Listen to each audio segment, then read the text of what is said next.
Cinebro here, and welcome to another review. It's been quite a while, but however, I've got a very big delivery that's going on at the moment.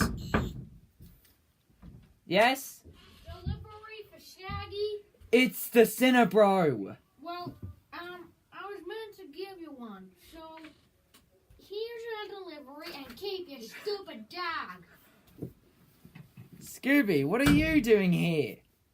Anyways, what we're actually reviewing today is, of course, a movie based on a Hanna-Barbera cartoon. But what can we talk about them themselves, the creators of the actual animation company themselves? What can I say about William Hanna and Joseph Barbera? They've made some of the greatest cartoons of all time, such as Yogi Bear, The Flintstones, Tom and Jerry, and of course, Scooby-Doo. And thinking about it, there was actually a movie in 2002, and that's what we're going to take a look at today. So hold on, because this is Scooby-Doo from 2002. The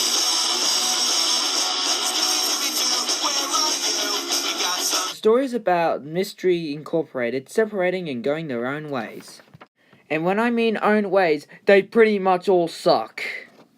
However, Shaggy and Scooby live very good lives just chilling out and eating hamburgers. However, they go to Spooky Island and meet the owner of the park, Mr. Bondavarius, played by Rowan Atkinson.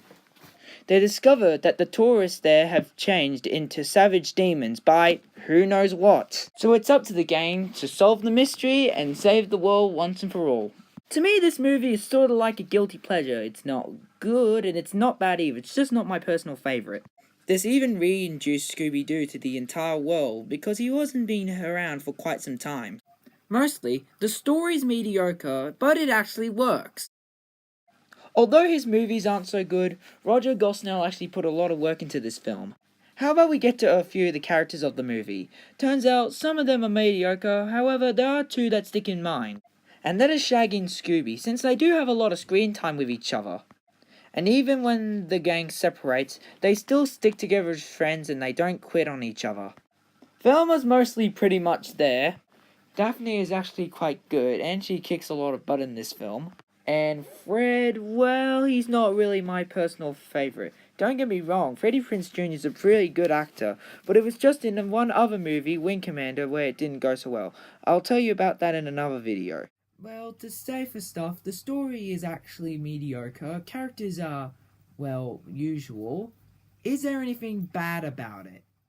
Well, the only problem I have with it, that the CGI doesn't look all that good. Sure, it's supposed to make Scooby and Scrappy like real dogs, but that's when we get to the other problem.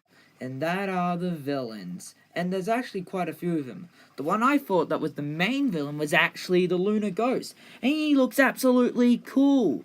Although he was only there for a few minutes. And then there comes the monsters, the demons. And they just look horrendous. Just look at it. It doesn't even look like a real demon. Even the ones from Doctor Who look more realistic. But the real blunder has to be Scrappy-Doo. Why was he even chosen to be the main villain? Everybody hates that guy.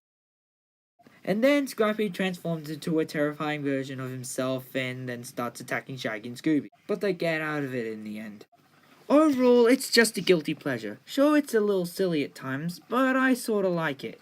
If you ever want to check something pretty good, you can just watch Scooby-Doo The Mystery Begins. So what this film deserves is just a 6 out of 10. It's not bad, but it's not good either. And as you can tell, since I'm holding the sonic screwdriver, I'm going to start my very first top 10 list of the top 10 best Doctor Who episodes.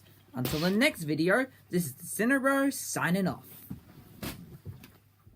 Oh, and before you go, hit that subscribe button to check out more videos.